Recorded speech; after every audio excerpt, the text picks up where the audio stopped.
आजच डाउनलोड करा आणि तुमच्या आवडत्या मालिकांचा आनंद लुटा. खरंय, आज माझे दोन्ही बाळ जिवंत आहे ते फक्त दादामुळे. नाहीतर तेजू अगं अशी उदास नको होऊस बरं. मी तर ठरवलंय बाबा, मला मुलं झाली ना की मी डायरेक्ट दादाकडे देणार सांभाळायला.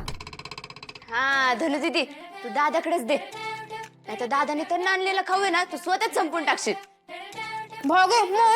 पण काय पण म्हणा, आपला दादा हायच लय भारी. त्याच्यामुळे माझा लय वट वाढलाय कॉलेजमध्ये. भागू, तुझा दादा सूर्य आहे म्हणून तुला न्याय मिळाला, पण डॅडींनी अनेकांवरती अन्याय केलेला आहे. त्यांना कोण न्याय देणार? 4 1 2 3 4 याला तो आता ओम भूर भागवतरी पद्मासी येऊन अंबट स्वाहा स्वाहा. याचे 1-1 किलोच्या आणि अर्धा किलोच्या पिशव्या भरा. चला.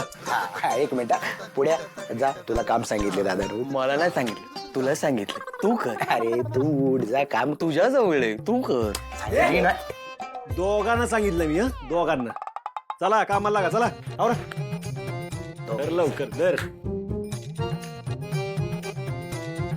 सूर्या, अरे बरं झालं तू दुकानावरच भेटलास. हे बघ, यंदाचा श्रीकृष्ण जन्माष्टमीच्या पूजेचा मान तुला द्यायचं ठरवलंय सगळ्या गावांना. काय सांगताय सरपंच? आणि एकच नंबर क्या दादा, आपण मस्त प्लॅनिंग करू द्या. सरपंच, गेले काही वर्ष मान डॅडींकडे होता ना. हा, पण आता सगळ्यांनीच ठरवलं, अख्ख्या गावानंच ठरवलंय की यंदाचा पूजेचा मान तुझ्या घरालाच द्यायचा. आणि हे बघ, नाहीतरी पण तू आमच्यासाठी देवाचाच माणूस आहेस की. सरपंच, एकच नंबर निर्णय, एकच नंबर. तुम्ही काय काळजीच करू नका, तुम्ही बिनधास्त घरी जा. उद्या बघा श्रीकृष्ण जन्माष्टमी आम्ही कशी जोरात, जल्लोषात आणि उत्साहात साजरी करतो. ते काय काजू विषय का? डॅडींना कळलं ना, त्यांच्या पायाखालची जमीनच सरकणार आहे. पोरी, अगं डॉक्टर आहेत का ग? हा जे आहेत. वहिनी, वहिनी पेशंट आलेत. आलेच. आजी या या आजी. सावकाश.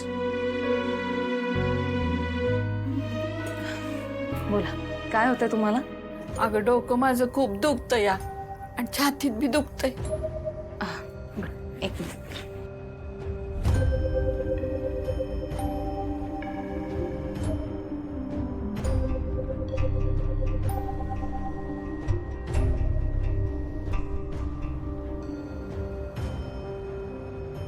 आजी, अहो बीपी शूट झालाय तुमचा. तुम्ही कसलं ताण घेतलाय का? अगं माणसाच्या मागचं भोग सुटतायत का पोरी? म्हणजे असं का म्हणताय? अगं या वयात लेकानं आणि सुनेनं मला घराबाहेर काढलं. बाहेर ओसरीवर मला बसायला लावलं. न्याय मिळावा म्हणून त्या जालिंदरच्या दरबारात गेले. म्हणतो कसा, म्हाताऱ्या माणसानं एका वयानंतर घरच्या कामात लुडबुड करूच नये, त्यापेक्षा ओसरीवर राहिलेलं बरं. आजी, अहो पण हा कसला न्याय आहे? ते तुमचं घर आहे. तुम्ही ज्यांना सांभाळलं, मोठं केलं, आज त्यांनी तुम्हाला हे असं वाऱ्यावर सोडून देणं हे काही बरोबर नाहीये. अगं पण हे त्यांना सांगणार कोण? तुझ्या बापानं न्याय केल्यापासून कुणाचं बी ऐकत नाहीत ती. माझं मला करूनच खावं लागतं. जीव लय कंटाळलाय ग. मरण कधी येते असं झालंय मला, पण ते बी येत नाही लवकर. भरते जाऊ दे. मला बरं वाटेल असं गोळ्या आहेत ना तुझ्याकडं, ते तेवढं मला दे.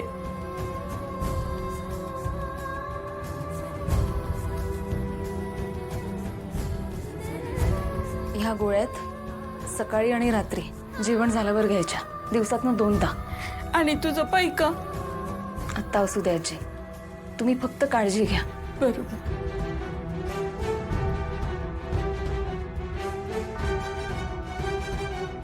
डॅडींच्या दरबारात जर असा न्याय होणार असेल तर काय फायदा आहे त्या दरबाराचा?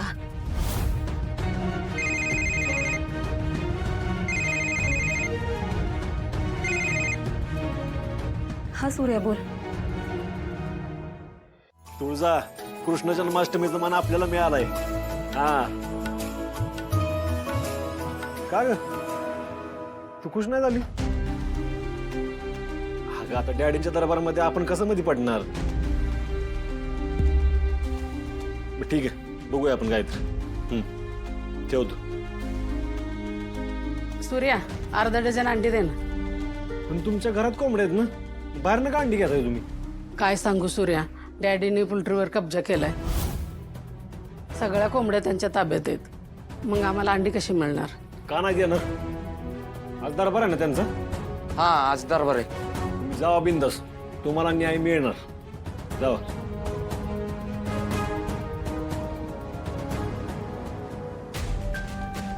दादा तुला खरंच वाटतं डॅडी नाही करतील?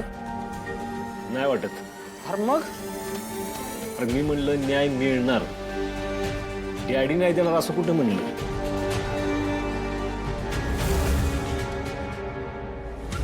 चल चल चल छत्री चल. डॅडी मी काय म्हणतोय, आज दरबार नको लावायला. अहो घरात एवढं सगळं घडलंय, तुम्हाला बी त्रास झालाय, कशाला उगाच टेन्शन घेताय? अरे आम्ही एक मात काय खाल्ली त्या सरनोबतला वाटायला लागला, आम्ही संपलोच. उलट तू असं कर, आज दरबारात जे का होईल जाऊ दे सगळ्यांना फोनवर.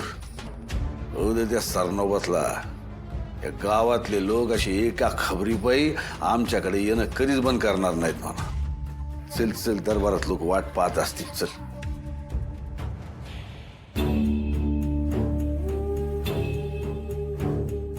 अय छत्री, अरे दरबारात कोणीच कसं नाही. हा डॅडी म्हणूनच तुम्हाला म्हणत होतो की आज दरबार नको लावायला. अहो, डॅडी सकाळ एक माणूस फिरकलेला नाही इकडं. अरे असं कसं होईल? लोकांच्या अडचणी काय संपल्या काय? डॅडी तुमचं बरोबर आहे. अहो पण त्यांच्या अडचणी जर त्यांना तुमच्याकडून सोडवण्याची इच्छाच नसेल तर म्हणजे माफ करा, आपलं मला जे दिसलं ते बोललो. आपलं हे दोघांचं काय? त्यांची काय बी अडचण नाही.